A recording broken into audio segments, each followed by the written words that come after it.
All right, good afternoon, everybody. We're going to get started. I know more people are trickling in, but we've got a lot of wonderful people here with a lot of important things to say. So we'll go ahead and get started. My name is Christine Bader. I'm a fellow at the Kenan Institute for Ethics at Duke University. But more recently, I wrapped up a term as advisor to the United Nations Special Representative on Business and Human Rights, which was a 6-year mandate that produced a set of guiding principles on business and human rights that were unanimously endorsed by the Human Rights Council in June of this year. And that's what's going to frame our session today. So what we're going to do, we're going to have the Honourable Mary Robinson say a few words of introduction. So I'll introduce her in just a second, and then she's going to join us back on the dais here in the comfy chairs. And we're going to have a discussion. Let me just briefly introduce the other panelists who are going to be speaking about this. And on our far right there is Philippa Birtwell, who's the head of public policy research for Barclays Bank. Then we've got Chris Jochnick, who runs the private sector team at Oxfam America. And then Lene, who's the advisor on business and human rights in the Office of the High Commissioner for Human Rights for the UN in Geneva. And then we've got Bennett Freeman, who's a senior vice president for sustainability research and policy for Calvert.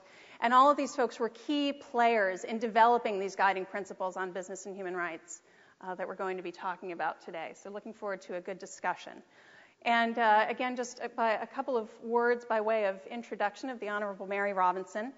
If you look up tireless in the dictionary, there's actually a photo of Mary. I double-checked today. It's a lovely photo. Anyway, I've had the honor and the pleasure of getting to know Mary over the past 6 years because of all of the issues that she could have focused on following her successful tenure as President of Ireland and then as the High Commissioner for Human Rights with the United Nations. She chose to focus on the intersection of business and human rights. And she's now the president of the Mary Robinson Foundation Climate Justice. So she'll be able to draw the link between a lot of the environmental issues that have been covered in the past sessions over the past 2 days and human rights, which we're going to be talking about today. So, Mary Robinson. Thank you. Thank you very much. Thanks. Thank you. I'm delighted that there is a human rights session during this UNEP FI Global Roundtable, and I really appreciate the fact that we have this opportunity and that quite a number of you have come along to listen, because I know all of the members of the panel. We know each other very well. We've worked in different ways together over the years, so we're going to enjoy it anyway, but we hope that you'll also enjoy the session.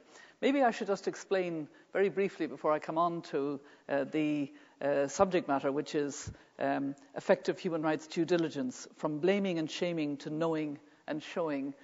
Just make that connection that Christine talked about between human rights development and climate change. I was working after my 5-year term as UN High Commissioner for Human Rights. I was leading an organization called Realizing Rights with colleagues in New York, Washington, and Geneva, very much focused on showing in practice that taking human rights seriously would help development and indeed was essential to good, sustainable development. And so we were working on health as a human right, decent work issues with the ILO. We were working on women's leadership, on peace and security, and corporate responsibility. And our main focus was African countries. And I heard over the 5 years or so before Realizing Rights came to a planned end last December, I heard what I called the but question. And the but was, it's all very well, but now things have changed for the worse. We have no seasons anymore. We have long periods of drought, and then we have flooding. And I realized that the impact of climate was undermining the poor life chances of the poorest, and the huge justice dimension in that, because the poor are not responsible for these climate emissions. So I'm not somebody who has changed from human rights and is now talking about climate. I absolutely see the connection between development, human rights, and climate. And in the same way, I really have watched this debate on business and human rights develop from the small unit that we had in the Office of High Commissioner for Human Rights, which Lene may talk about, to business leaders taking an initiative and Philippa will probably talk about our work together in the Business Leaders Initiative on human rights, to the work of Professor John Ruggie and his team, and the way in which they have brought us to a very important place in this link between business and human rights. For those of you who perhaps haven't followed as closely international developments in the business and human rights agenda, let me just say how truly important it is that the United Nations Protect, Respect, Remedy framework and the guiding principles for its implementation, which, as you've heard, are the product of John Ruggie's work as Special Representative over the past 6 years, were unanimously welcomed and indeed endorsed by the UN Human Rights Council in June of this year. The word endorsed is a very important word because the Human Rights Council could have noted or it could have welcomed. Both of those would have meant that the principles would have gone through the Human Rights Council, but endorsement is stronger still, so I think it's quite significant. And now there is a new UN expert working group which will take forward the process of disseminating and implementing the framework in cooperation with all actors, including UNEP FI and all of you who've come from the different constituencies of the financial area and environment. I believe the central challenge ahead of us is to turn the progress of the past decade into new practical actions that will move governments and markets sufficiently to make respect for human rights part of mainstream business practice around the world. Clearly, we're still at the early stages of addressing private sector roles and responsibilities in ensuring respect for human rights. Much of the work ahead will involve applying these new internationally agreed principles to quite difficult practical challenges facing specific industry sectors in specific operating contexts. And I hope that this is what we on the panel will be able to look at. But the good news, I think, is that we now have a global standard to begin that work in earnest. The UN framework affirms state duties to protect human rights against violations involving non-state actors, which is the corporate sector. It also establishes that all businesses have a responsibility to respect human rights and that all must be able to demonstrate that they are meeting this responsibility through due diligence and positive actions, irrespective of local contexts and of government capacities. We know that making faster and deeper progress won't be easy. Many governments, frankly, are still not prioritising the approach the UN framework called for. For some governments, strengthened capacity is needed to ensure they fulfil their duty to protect people from rights abuses involving corporations. For others, more effective accountability for achieving results must be brought to bear. Equally, many companies still have a great deal of work to do to make human rights due diligence part of their operations and to ensure that, at a minimum, their actions don't undermine respect for rights and indeed contribute to realising rights in people's lives. So I think we're going to have a really good discussion about how to make faster progress. But let me focus now on your area and what we've been discussing earlier in this global roundtable. What does the UN Protect, Respect, Remedy framework and guiding principles mean for the finance sector in particular? Clearly, the financial sector has many unique features that will have to be considered as efforts are made to apply the human rights due diligence approach set out in the guiding principles. After all, financial institutions are at least one step removed from their clients. They don't run businesses, but instead enable businesses to run. They don't control businesses, but expect businesses to be accountable. They don't manage businesses, but they manage their loan portfolios. They provide finance to investors, consumers, and other borrowers. And once the money is given, their responsibility for due diligence ends. Or does it? Does it end? And this is, I think, a key issue that we will be focusing on. As John Ruggie himself has pointed out, and I quote from what he said, "The principles of human rights due diligence and its core elements should be internalised by all businesses, regardless of their nature or size. The specific activities that companies must undertake to discharge this responsibility will vary in ways not yet fully understood. For example, a bank's human rights due diligence for a project loan will differ in some respects from that of the company operating the project. Nevertheless, banks do have human rights due diligence requirements in this context, and human rights risks related to the projects are also risks to the bank's liabilities, returns, and reputation. Beyond banks lies an even more complex array of other lenders, investors and asset managers. Precisely how their respective due diligence differs requires further clarity. And that's the further clarity that we hope we will talk about on the panel and indeed with you in a question and answer context. While John Ruggie has acknowledged the need for further clarity about how the UN framework and guiding principles apply to the financial sector, there's no doubt that it does apply. Fortunately, the financial sector already undertakes the notion of due diligence. Before making a loan, a banker assesses the viability of the project, the soundness of the client, the creditworthiness of the promoters, the propositions on which the project rests, and its long-term potential.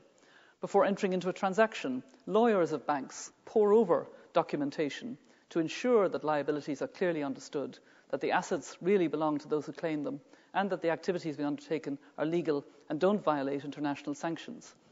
Even before giving approval to a project, aware as they are of the likelihood of funds being used for purposes other than those for which they were borrowed, banks lay conditions, such as releasing funds only in tranches, or based on the project reaching specific performance targets. Wise financial institutions have also begun looking at environmental sustainability of projects, not only because it's the right thing to do, but because environmental cleanup adds to costs that the project must bear. Due diligence in the financial sector, then, is a highly sophisticated activity undertaken by professionals. What's necessary is to fully add the human dimension of human rights due diligence in this equation. And I must say I was pleased to learn that there is now a group, the THUN group of banks, who are looking at the guiding principles in this way, and I'm sure that we will hear more about this from Philippa. I wear another hat apart from my current Foundation on Climate Justice. I'm also chair of the Institute for Human Rights and Business, which works out of London, and indeed Bennett here is a board member of that institute. And it was founded in 2009, and indeed in January I will hand over the chair to John Ruggie. And it has been engaged, we have been engaged at the Institute in a detailed process of understanding what human rights due diligence means in specific contexts, such as conflict, migration, land acquisition, and access to water. And we've also been looking at the financial sector and analysing it. In July of this year, the Institute organised a meeting in South Africa with banks, law firms, academia, civil society, and government officials to discuss the role of the finance sector in the area of human rights. The emerging view from that discussion, and many others, is that financial institutions, central banks, investment banks, commercial banks, international financial institutions, and even providers of microfinance should have wider responsibilities. Indeed, their impact is far greater than is generally assumed. Let's take a moment to consider what this responsibility means in practice. First, consider the fact that money is fungible. It can be borrowed for one reason and used for another. But to prevent that, banks carry out their responsibilities by having in place covenants and clauses in agreements to ensure that loans are used for the purpose intended. Banks reserve the right to call back loans that are being used improperly. Banks are meant to know their clients. Merely because someone wishes to open an account, merely because someone seeks a loan, doesn't mean that banks can begin doing business. Second, consider the place of law in the form of sanctions and areas permissible for business. Bankers have been prosecuted for their role in financing conflict or being complicit in grave violations of human rights. And we don't have to go all the way back to the Nuremberg trials at the end of World War II to see this. Victims of human rights abuses have sued banks in civilian courts under tort laws seeking compensation. Those cases haven't necessarily been ruled in favour of the victims, but the existence of these suits shows how victims are seeking remedy and how, in their eyes, financial institutions have wider responsibilities.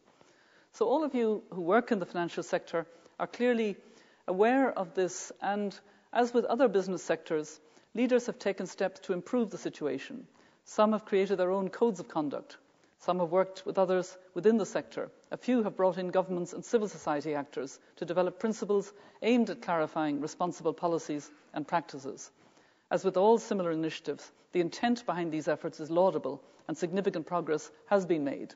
For example, the performance safeguards of the International Finance Corporation lay down detailed measures that clients should undertake before the loan is committed to assure the lender that the borrower will comply with international standards. It's not an easy ask. Borrowers these days have many choices, including loans from development banks of sovereign states, as well as from private equity firms, and yet the IFC insists upon certain standards. Civil society groups have expressed concerns that those standards don't go far enough, and it's right that civil society groups are never satisfied because it spurs everyone to action, and I'm sure we'll hear from Chris of Oxfam on this point. The Equator Principles similarly lay down conditions that guide the lending decisions of banks and financial institutions. It's encouraging to see the growing number of institutions that are signatories of the principles, including banks from most major industrial countries and a few developing countries, and from all continents. And of course, I should also note that the UNEP Financial Initiative, which now includes over 200 financial institutions, is a key forum in this area. So clearly we're on the right track in clarifying what should be part of responsible business practice for the finance sector. So let me close my opening remarks by suggesting where I see the challenges ahead for UNEP, FI and others working in the financial sector. The first challenge concerns translating a growing body of widely shared principles into more detailed operational guidance to ensure continuous progress towards implementation. The new UN Guiding Principles on Business and Human Rights, while clearly not providing all the answers, do help us move in this direction by laying out clear expectations around the human rights due diligence processes that companies are expected to put in place, as well as additional details concerning effective mechanisms with respect to remedies for those impacted negatively by actions involving companies. I would urge UNEP, FI and all other initiatives relating to the finance sector to commit to embracing the UN Guiding Principles and working with other actors to integrate them into your ongoing efforts. And I am sure that the new UN Expert Working Group and a range of other organisations, including the Institute for Human Rights in Business, will stand ready to support you in these efforts. The second challenge concerns the need to scale up our efforts. The developments I've mentioned and the initiatives businesses are taking show that the human rights responsibilities of the financial sector are no longer an esoteric topic discussed in academic or activist confines. It matters. Irresponsible behaviour in the financial sector has massive consequences on human rights. Earlier today at a press conference we were talking about the fact that some of the same discussion in this Global Roundtable has echoed some of the discussion in the tent city, Occupy Washington or Occupy Wall Street, or indeed tent city in Dublin, in Dame Street in Dublin. There's a smaller version of what we have here. The financial crisis which began in 2007 and which continues to cast a pall of gloom over the world is evidence of this fact. But clearly, we haven't moved markets sufficiently to make human rights part of mainstream corporate practice. We can see this is so by looking at the relative absence of human rights in corporate sustainability reporting or investment analysis, among others. The UNEP FI has done well in seeking to move the debate forward by publishing a CEO briefing on the initiative's human rights workstream. So now I urge all of us to take the next steps by bringing a focus on human rights due diligence into your plans for the future. Due diligence for the financial sector will clearly take two main forms. First is due diligence within the organisation. Questions financial institutions will need to ask internally include: are the measures being contemplated in compliance with international human rights standards? Does the activity being financed improve human rights? If it has human rights costs, what mitigating steps can be taken? Are the costs such that they constitute grave abuses? Are there clear incentives within the organisation to ensure that decision makers can operate knowing that if they take specific actions to respect human rights, they will not be penalised in any way? Are there disincentives to ensure that individuals will not get rewarded for actions which may be profitable but could cause harm to human rights? So they're the questions within the organisation in relation to due diligence. Equally important are the due diligence responsibilities that financial institutions have with regard to their clients. For example, the Wolfsburg principles, as you know, require banks to know their clients. The spectre of terrorism and implications of complicity in financing terror has taken on increased focus. Can the sector think of ways to apply these principles in other areas? Can financial institutions look at ways of ensuring that loan covenants include human rights responsibilities and reward responsible behaviour? In one recent case, a company chose to suspend operations in a conflict zone to avoid being complicit in conflict. Can lenders offer relief to such a company that does the right thing, perhaps by delaying its repayment terms? Can lenders develop measures to protect vulnerable individuals and groups during economic crisis? If the steps it has to take may undermine human rights, such as foreclosure of property. These are just a few of the kind of ideas that touch on the complex territories that your sector must cross. Clearly, the financial sector has real dilemmas. Its clients are global, its reach is global, and the businesses it supports are global. Context and size become as important as geography. Large projects often don't have a single lender, but many risks are shared, and with risks, responsibility is shared. Sharing responsibility and risk is not a bad thing, but the finance sector understands the problem of the free rider. It has to ensure that the diffusion of responsibility and risk doesn't lead to bottom feeders, dragging the standards down, and that free riders do not benefit from the complex nature of modern finance. So I really welcome the fact that we're going to have, first of all, among ourselves, under Christine's baton, a conversation. But equally, I hope that we'll get questions from you as you think about it, or indeed comments about specific sector ingesting of the guidelines and ingesting of what it means to be satisfied that you are meeting the standard of due diligence, which is no longer, in the old sense, a possible voluntary standard, but rather a responsibility which has been endorsed by the Human Rights Council as being the responsibility of all corporations, including the financial sector. So thank you for your attention. I look forward now to sitting down with my friends. Thank you.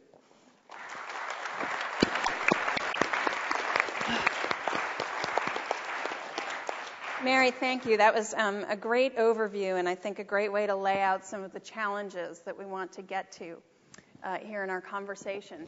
So let me just ask if people in the room, if you could raise your hands, if this is not to embarrass, this is just to help us, know where to pitch the conversation. Can you raise your hands if you have read the guiding principles on business and human rights? Whoa, that's very impressive. Well done, thank you. Okay, so I think a round of applause. Okay, so clearly we don't need to go into great detail, but Lene, maybe you could just give a sort of brief outline of the highlights. I mean, Mary talked about how this sets forth requirements for due diligence. Maybe just dive in a little bit and give the specificity of what they say to do. Yes, thank you very much. It's, as Mary said, it's a new global standard. It does address both the responsibilities of states and of business enterprises. Obviously, for our conversation, it's the second pillar that's perhaps more relevant, but I do think it is important to keep in mind as well the focus on the obligations that states have, both in terms of regulation, providing incentives and policy oversight. And all that is specified in great detail across a range of policy areas in the guiding principles. When it comes to the corporate responsibility to respect, those many of you who have read it will know that it means to avoid having an adverse impact on human rights throughout your activities and through your relationships. It specifies, it's easy for anyone to say that they respect human rights, but actually the guiding principles provides and stipulates quite concrete steps that a business enterprise has to undertake in order to be able to know itself and also to demonstrate to its stakeholders that in fact meets the standard. And more specifically, the responsibility to respect requires business enterprises to have a policy commitment to meet the responsibility as a basis for embedding this responsibility into its operations.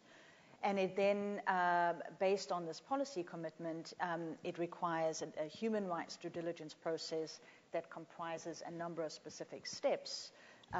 First is to do a human rights impact assessment.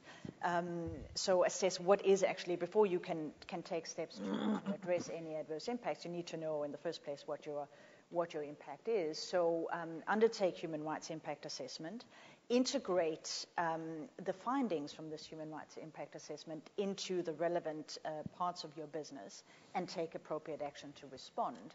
One thing is that you know that you're causing a problem, but if you don't have the systems in place to actually address these problems, then not a lot have been gained. And then thirdly, to track how you're doing in responding to these findings. So again, you take appropriate action, but sometimes that may not be sufficient. How do you know that? By having systems in place that can actually track what it is you're doing and what the impact of that action is, and that will very often benefit from, obviously, engagement with potentially impacted individuals or communities. And finally, you need to be able to communicate how you respond to any adverse impact or to a risk of adverse impact. So those are the human rights due diligence components, but also, and importantly, the guiding principles provides for a responsibility to remediate. If you have identified that you have actually caused a negative impact, you need to take steps to remedy that impact.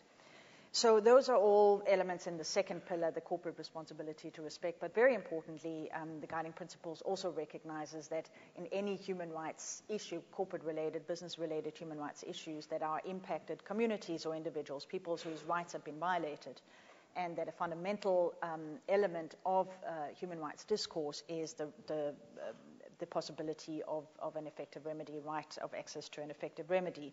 So the third pillar stipulates the obligations of states, first and foremost, to provide either through judicial or non-judicial means remedy for impacted individuals or communities through whatever process that is appropriate and effective, but then also stipulates the need for business enterprises to have operational level grievance mechanisms to address adverse impact, or at least to collaborate in efforts that aim to bring these kind of grievances up directly with the business enterprises.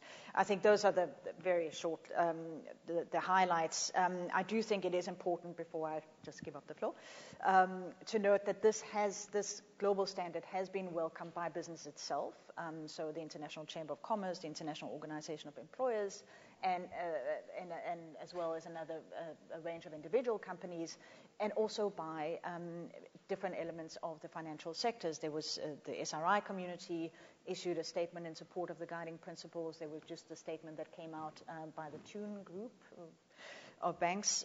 So I do think that while this is a global standard that doesn't specifically go into the obligations of a particular sector or how these responsibilities play themselves out in relation to a specific sector, I think it is, the starting point is there. There's political endorsement and also a great recognition and openness of all the relevant partners within the sector itself, the finance sector, but also broader business, of that this is something they feel that they can work with, even if we don't all have the answers as to what it means in an operational level at this stage.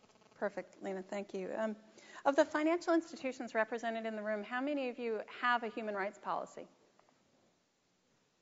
Okay. How many of you have conducted a human rights impact assessment of some form, or perhaps as part of a social impact assessment, but with a human rights label? Okay, a smattering. And how many? Better than average, though. Yeah, better, much better than average. And how many of you that do some sort of public reporting explicitly talk about human rights in that report? Okay, great, thank you. So given that, Philippa, perhaps you could give us a bit of a reality check as a financial institution that's been a leader in really bringing human rights explicitly into Barclays. Just share some of what you've done and some of the challenges and opportunities that's brought. Okay, sure. Thank you, Mary, for your challenging remarks. No pressure then for us. For Barclays, we came to the human rights agenda in 2003. I think a lot of companies do good work in the human rights area but don't brand it as human rights. So when we first came to look at human rights, it was because some of our stakeholders were asking us questions in language we didn't really understand about our human rights impacts. And because of our geography, we thought this is an important area to learn more about. So this was when, and it was Mary again, actually.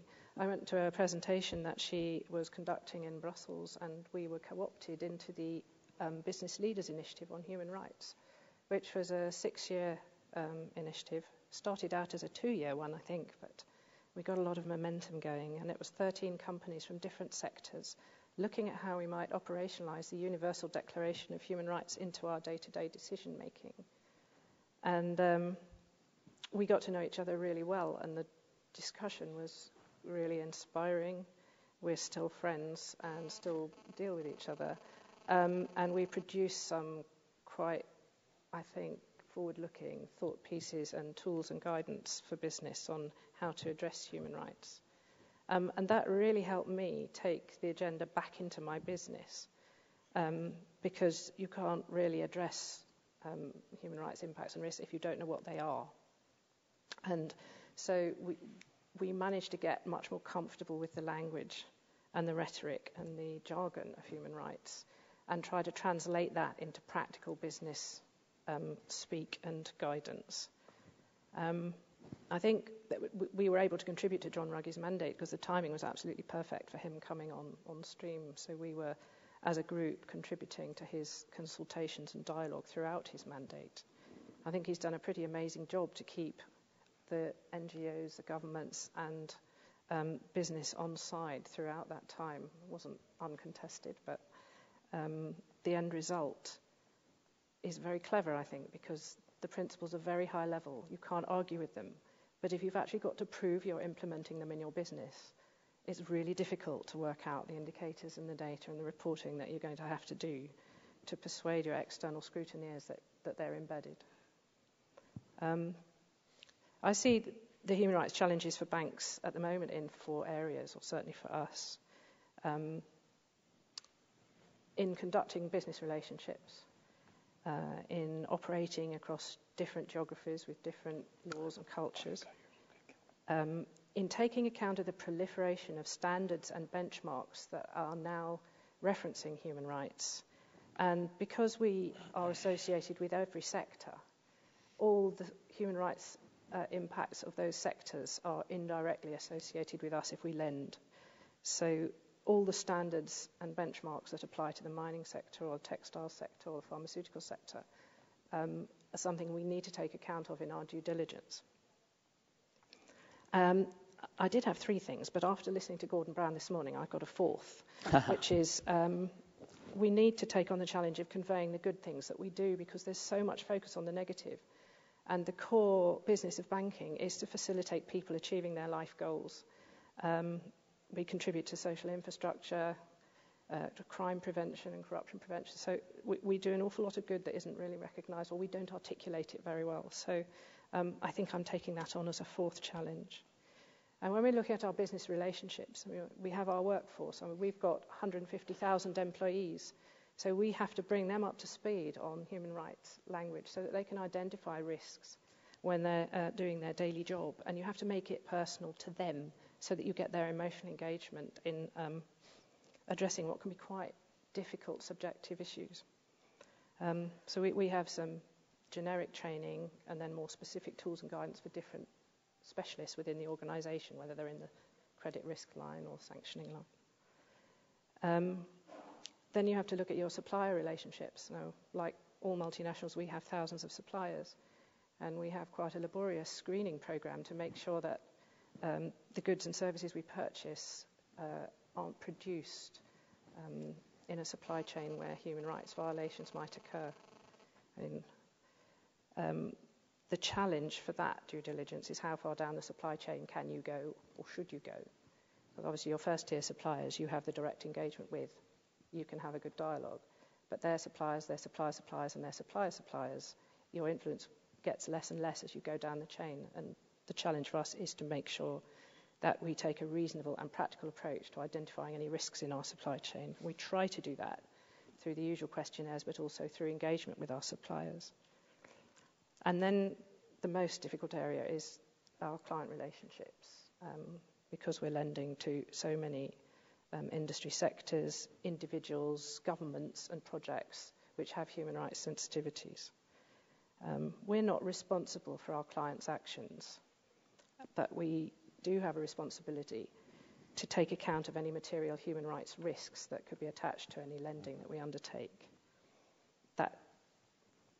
Those impacts, if they cause damage to local communities and people, can destabilise the relationship or the project and cause us commercial and reputational damage. So it's in our interest to identify these risks and mitigate them. And to do that, our frontline managers need to have the tools and guidance to help them identify the risks. Materiality is key. We've got 40 million client relationships at Barclays, so we can't do human rights due diligence on every one. So we need to be able to prioritise.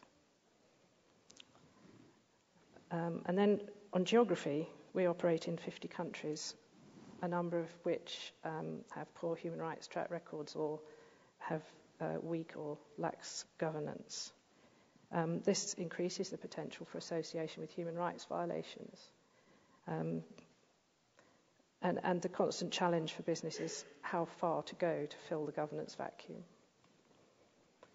Given that we're not government, we're not democratically elected, and we're not regulators. So what we should or could require of our clients is an evolving challenge. It's not limited human rights risk to developing countries either. We have issues on our own doorstep in London, with living wage issues and migrant labour, gang masters.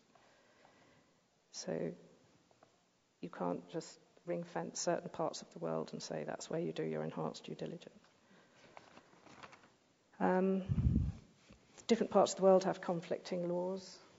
There's conflicting sanctions. We have to deal with that challenge of operating responsibly and trying to be consistent across areas where standards vary. And then the next challenge was dealing with the proliferating standards. The UN guiding principles are the latest standard. We're going to be benchmarked against that whether we like it or not. So it's in our interest to work out what it means for our business. We've got the OECD guidelines now have a chapter on human rights specifically.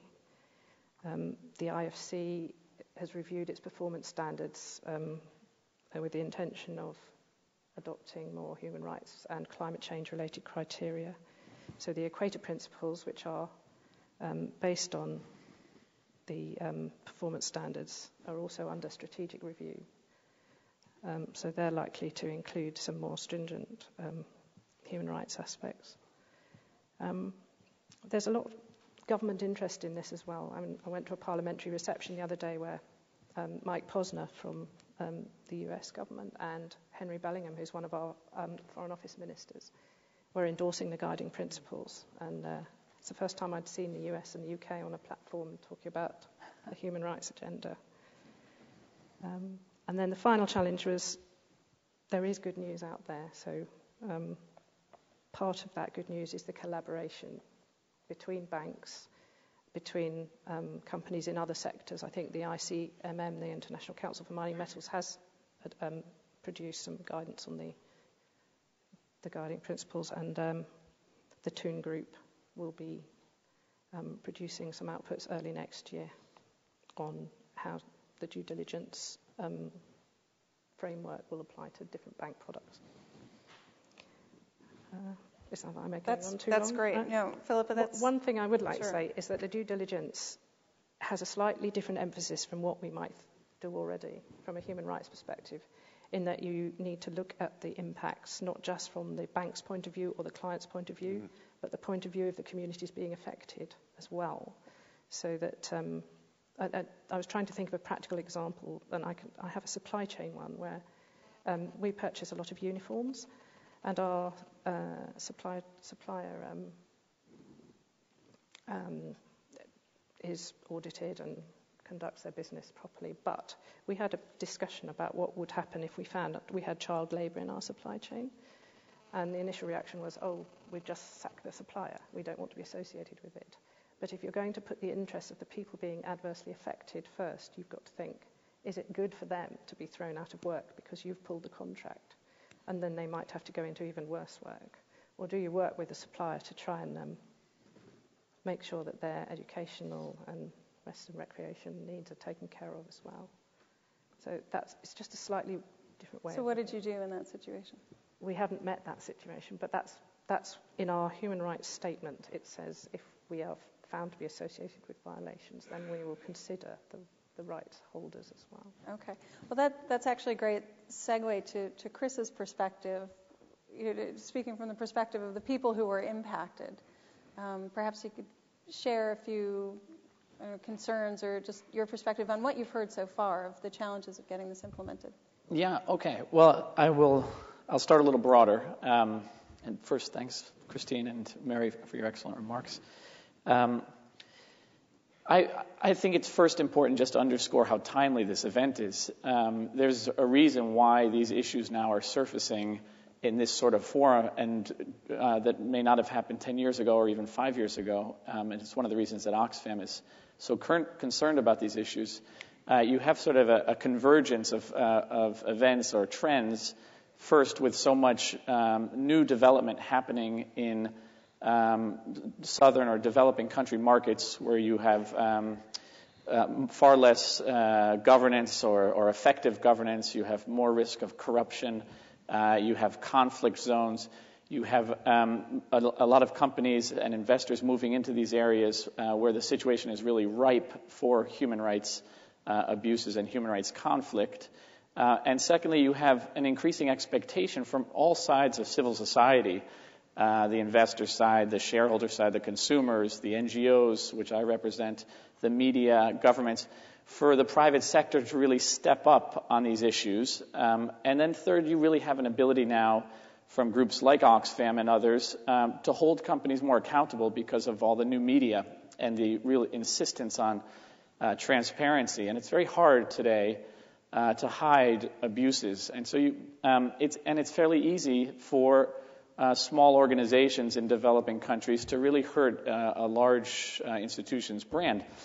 So you have these different trends coming together, and I think Mary mentioned the evolution around human rights in business and how much is happening in that space, and it's really remarkable just in this last year how much we've seen with the Ruggie principles and the OECD and the IFC and other spaces all really concretizing in a way these expectations that have just been floating somewhat more ambiguously.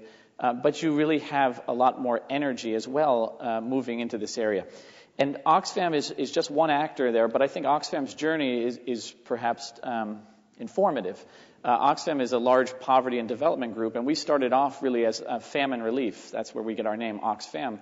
And so it's still a mystery to many why we would show up in human rights forums. But about 20 years ago, Oxfam's been around for about 50 years. About 20 years ago, we sort of recognized that we weren't really getting much traction on poverty and on social justice by sort of traditional service-oriented NGO development processes. And we decided we really had to go after some of the structures and the roots, and we adopted what's now commonly referred to as a rights-based approach.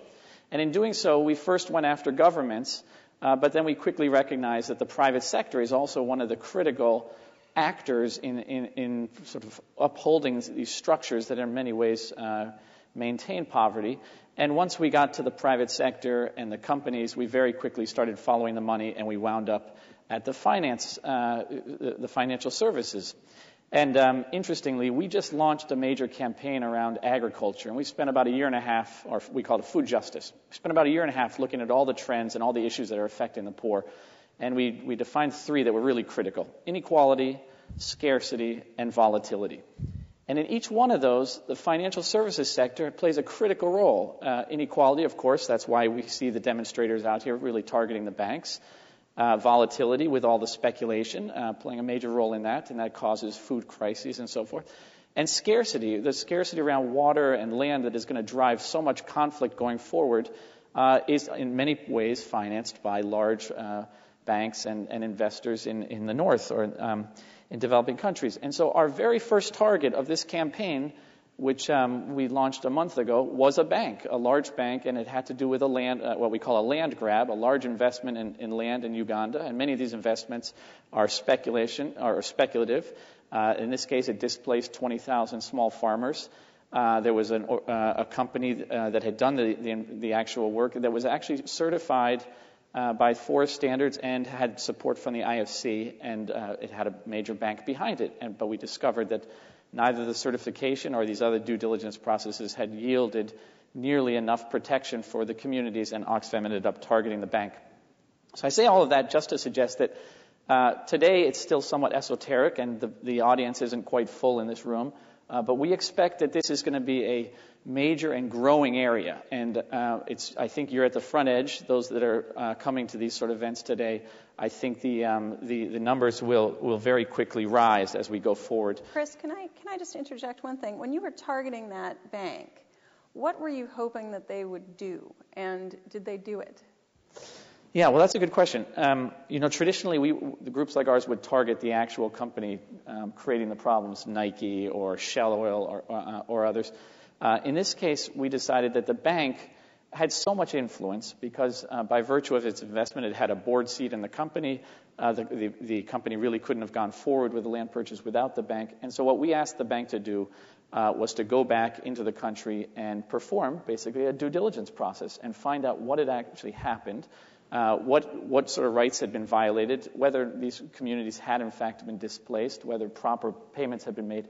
And so we looked to the bank as, in a sense, our ally in pushing human rights processes down the chain, in this case to the company. And that's a novel position for a company to be in, because we're not actually accusing the bank of directly violating those rights, but it's really not important anymore because the bank is so much tied to the final rights violation. And we know now from the Ruggie principles and otherwise that companies up and down the supply chain, or in this case as an investor, are still responsible in some ways, in certain ways, for those sort of violations. And so have they done? Well, it's just been a month, and they have agreed that they're going to go back and do that, as has the IFC and as has the company. So all of them, I mean, in this case, they were scandalized to some extent because the New York Times took out a full-page story on it, and I think they felt some pressure to respond.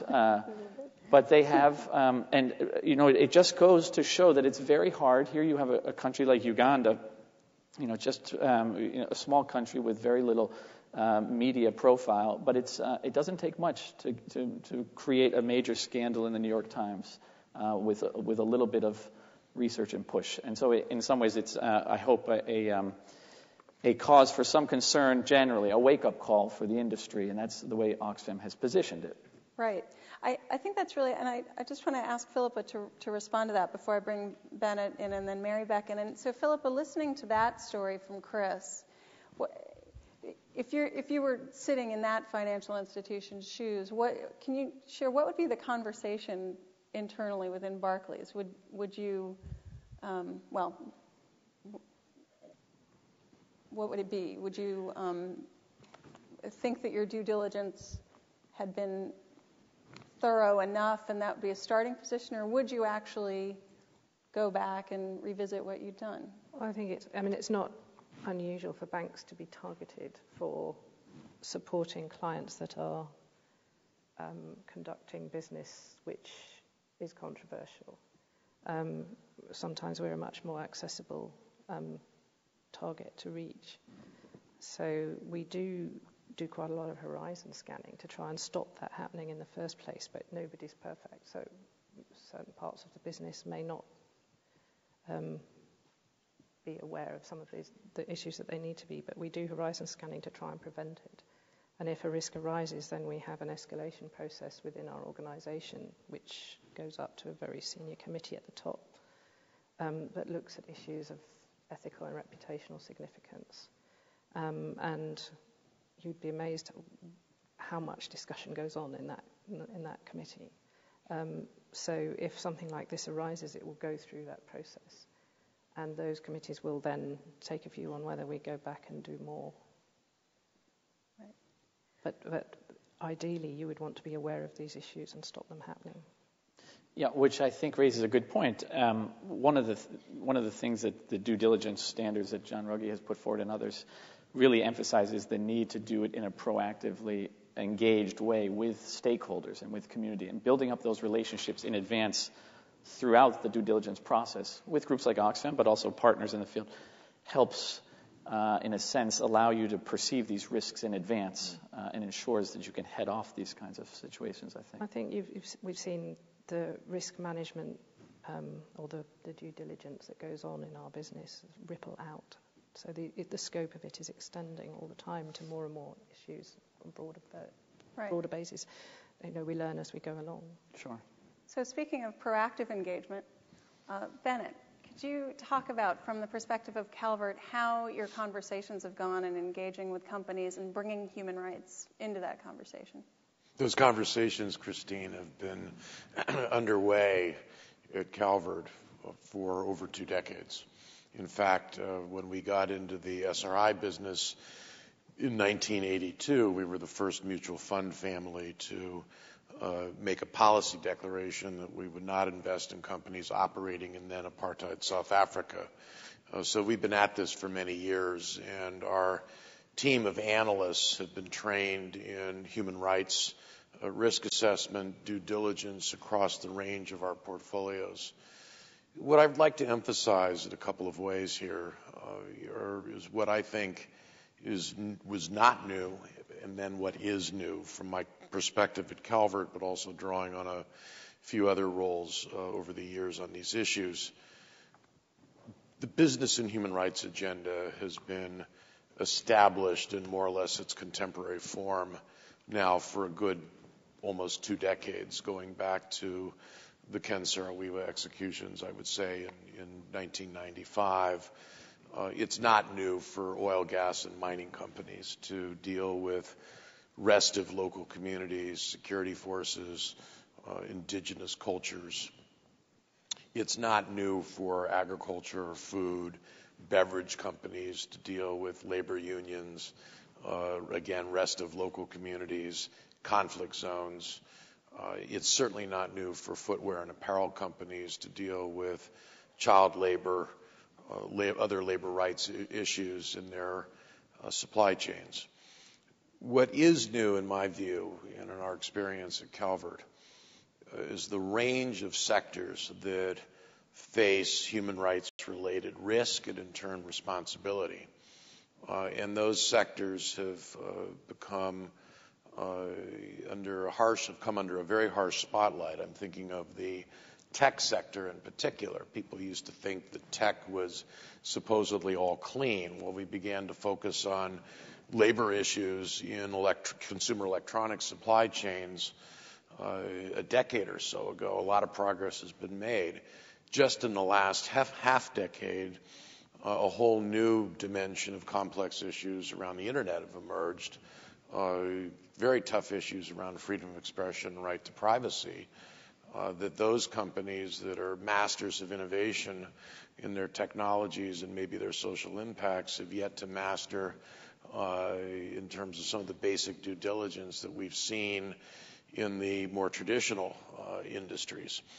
Likewise, we see a whole new set of actors here. We're not just looking anymore at North American or European-based multinationals. Certainly we're looking at them and those that have made improvements. We want to encourage them to raise the bar even more. But we're looking more and more now at multinationals whose headquarters are in Mumbai, in Shanghai, in Sao Paulo. Those companies have to be brought into the conversation. Many are, unfortunately, many aren't.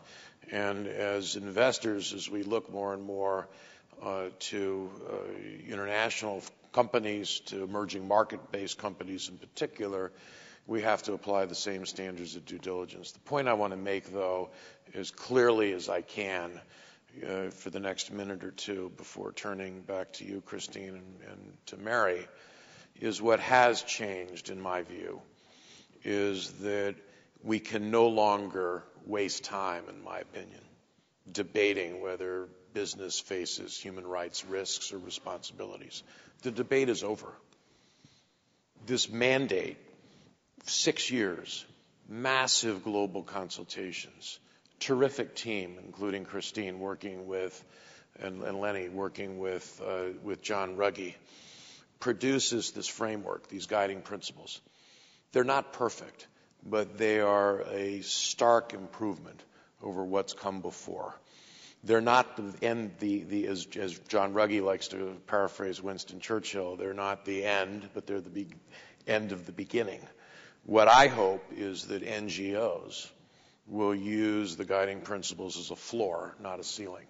What I hope is that investors will use the due diligence framework embedded in the guiding principles to enhance the due diligence frameworks that they may already have or become the due diligence frameworks that they may not. And as Philippa says rightly, that due diligence framework is very high level. It's going to take a lot of work on all of our parts to fill in some of the details. Most of all, the companies have a responsibility here to use these guiding principles to review and assess and improve whatever human rights policies and programs they've already had in place. And if they haven't had human rights policies and programs in place, to get on with the business and use this as the template. Not the final word, but the first word. So I think that this debate now is settled, that we've got risks and responsibilities, whether as companies, as investors, NGOs have a key role to play, local communities have a key role to play.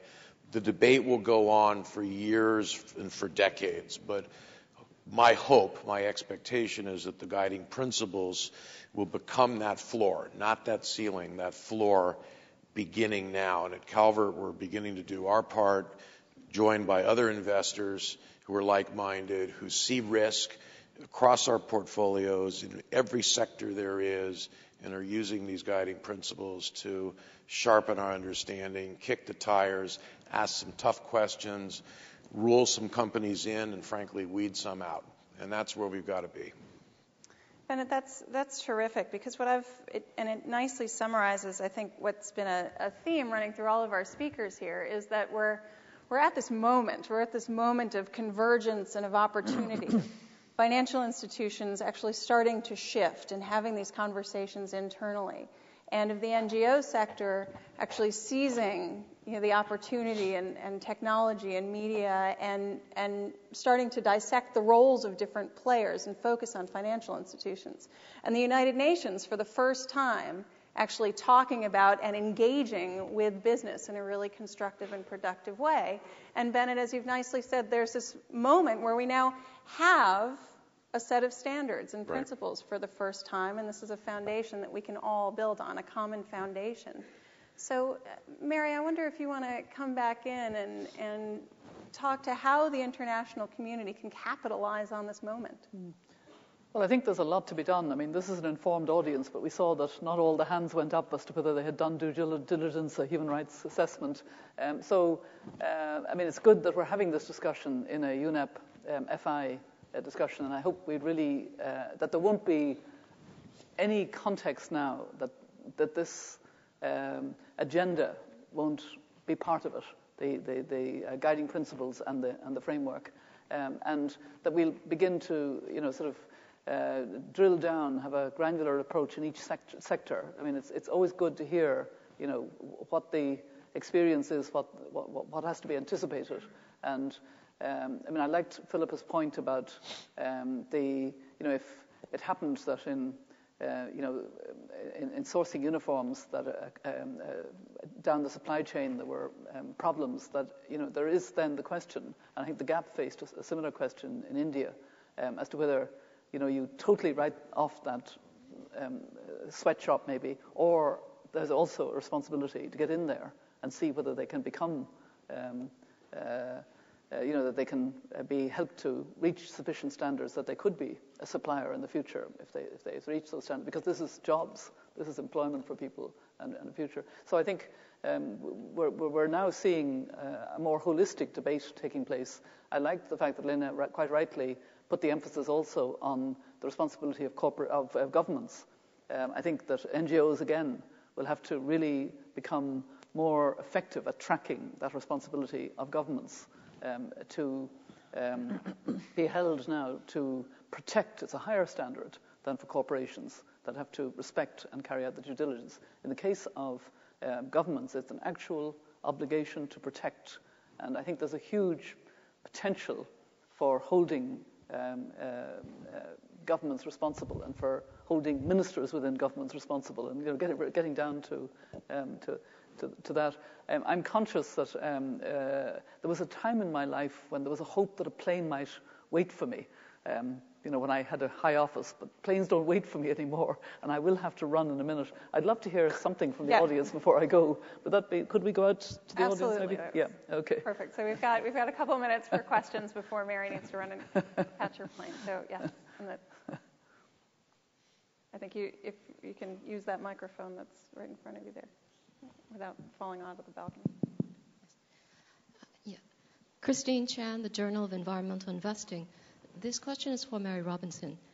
From your perspective, what linkages do you see between the effects of climate change and human population migration, especially in the case of refugees? In which geographical regions do you find these linkages to be most compelling? And are any of these linkages addressed in any of the guiding principles? Thank you for a really interesting question, which is going to be hard to do full justice to. There are two things. One, there is climate displacement, and there's actually a report today, is it in the Financial Times or one of the papers today, about the fact that we completely underestimate the amount of climate displacement there will be, and we need to think about the possibilities of whether it's a new treaty, whether it's certainly new protection or new guiding principles, like for internally displaced persons. Secondly, there's the issue of population.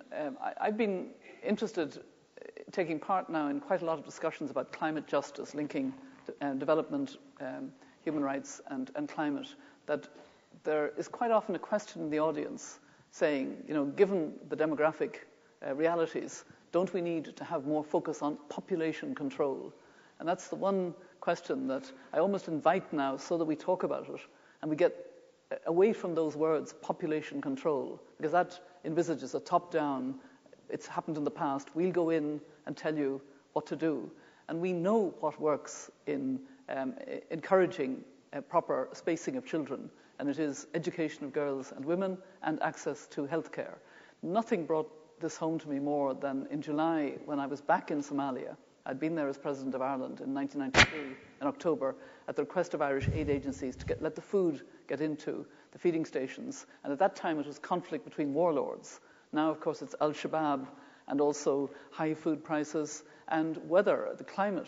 The Horn of Africa and Somalia has had the 8 hottest years in succession ever. So that's affecting the drought, etc. But I wanted to have a conversation with as many of the women who were utterly exhausted from the long distance they'd come to the edge of Somalia before they were going into Ethiopia or to the Dadaab camp in Kenya with their emaciated, undernourished children.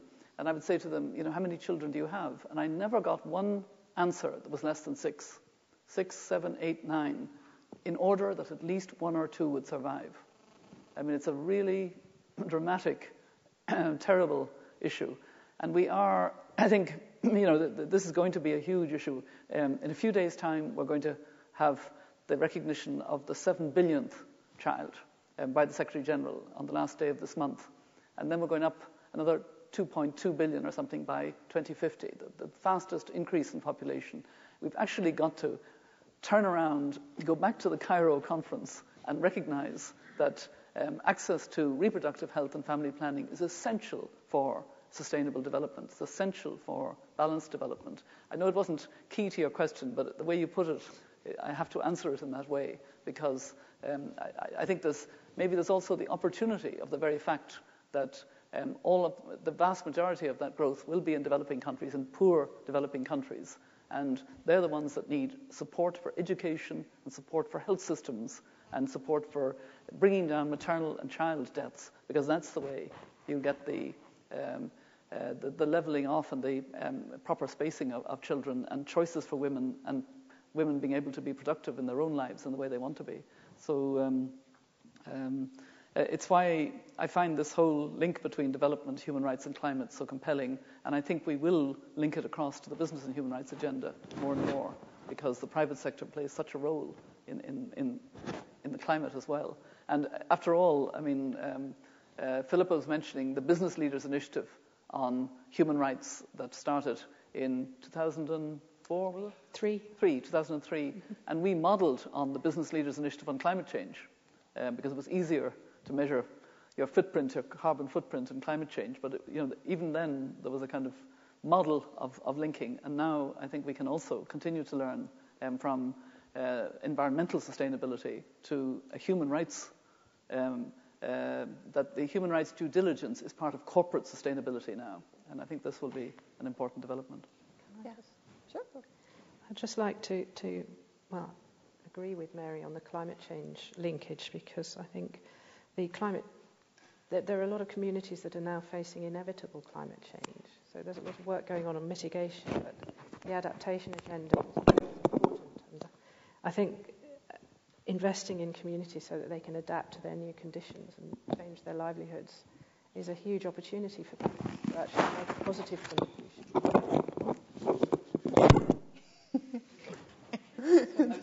Way to make an exit, Mary. Mary, thank you very much.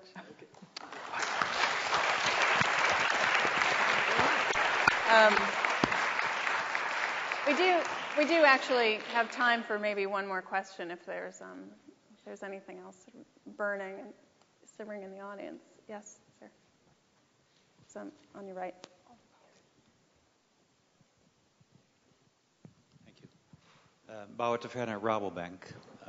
We're one of the institutions in the Netherlands who worked within Global Compact in exchanging the Ruggie framework into the policies of the institutions like Shell, Unilever, Philips, and Rabobank and ING Bank. Now, I think the time is right not just to exchange knowledge on the due diligences, but also on how to engage with the customers. I mean, when we take decisions on investments or lendings, then the yes or no is sometimes not present, but it will be a yes, but under conditions. And so the engagement process with the customers is key, I think, in improving the business, not just for us, but also for the customers. And my question is, where we have the forum to exchange these kind of knowledges, both for due diligence and for the engagement processes within the financial sector, would that be UNEP FI or maybe somewhere else, or the Institute of Mary Robinson? Sure. Well, I think I'll let the panelists respond, but I do just want to emphasize the publication that you mentioned because I think it's worth everyone knowing about it. And there is a sort of handbook called How to Do Business with Respect for Human Rights that I think is well worth looking at. And again, you can find that on the Global Compact Netherlands site. But does anyone want to address Lene? Yes, thank you very much for that question. I think that's a very important one, and also picking up a little bit from what others have said. I think it is an opportunity of time where we are now. There are a lot of proliferation of standards, but I think that the trend that has been in the last couple of years is actually a growing convergence of standards that are all increasingly informed by the guiding principles. And I think that is such an important opportunity.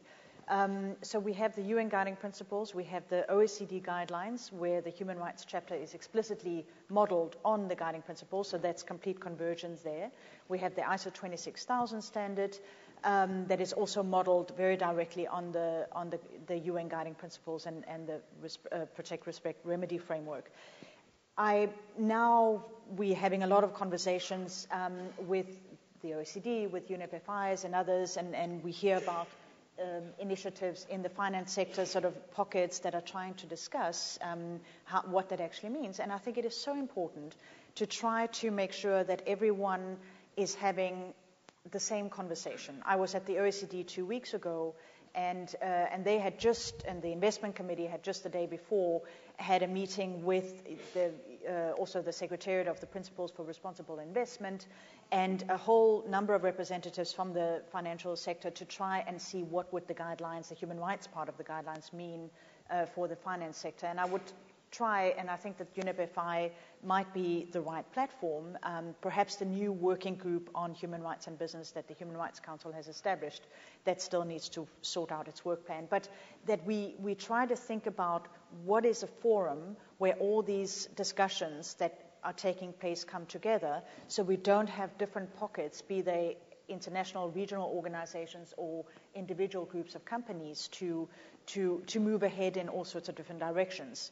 And I think that, I know that UNEP FI is trying to start a work stream on human rights focused on the guiding principles, and I think that's a discussion that members really should try to have with UNEP FI. We are having it as the Office of the High Commissioner for Human Rights, but I think that we need to decide on not one forum, but at least need to decide that we're all having the same conversation and that we are informing each other about the lessons that is being learned as individual institutions and organizations are, going about the implementation phase. So I just wanted to welcome that question. Perfect. So I'm sorry to have to cut this off, but we're going to clear out for the closing plenary. But thank you all. It was a great practical note to end. Thank you.